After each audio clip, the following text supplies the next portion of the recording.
Vice Ganda naghahanap ng pansamantalang papalit sa kanya sakaling matuloy na ang planong magkaanak sila ni Ayon Perez. Usap-usapan ngayon sa showbiz ang posibilidad na matuloy na ang pansamantalang live ni Vice Ganda sa noontime show na It's Showtime, sakaling matuloy ang plano nilang mag-anak ng kanyang asawang si Ayon Perez. Bagamat wala pang opisyal na pahayag, hindi maiwasang magtanong ng fans kung sino ang posibleng pumalit sa kanyang pwesto habang siya ay nagpapahinga. Ayon sa mga insider, pinag-iisipan umano ng production ang ilang pangalan na kayang magdala ng parehong energy, wit, at karisma na kilala kay Vice.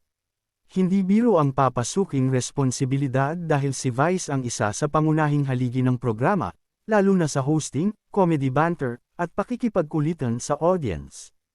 Ilan sa mga lumulutang na pangalan ay ang malalapit din kay Vice sa industriya, mga komedyante at hosts na may napatunayan na sa live entertainment.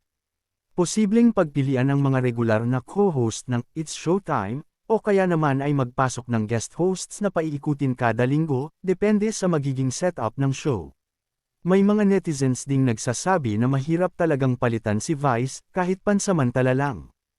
Ang kanyang natural na humor, timing, at koneksyon sa masa ay isa sa mga dahilan kung bakit nananatiling matatag ang programa sa kabila ng matinding kompetisyon sa noontime slot. Samantala, kung sakaling matuloy ang kanilang plano ni Ayon Perez na bumuo ng pamilya, tiyak na susuportahan ito ng kanilang fans. Matagal nang bukas si Vice sa kanyang pangarap na maging magulang, kaya naman marami ang natutuwa sa posibilidad na ito. Sa ngayon, wala pang kumpirmasyon kung sino ang papalit o kung kailan mangyayari ang kanyang posibleng pagliban. Pero isang bagay ang sigurado, anumang mangyari, patuloy na aabangan ng madlang people ang susunod na kabanata sa buhay at karera ni Vice Ganda.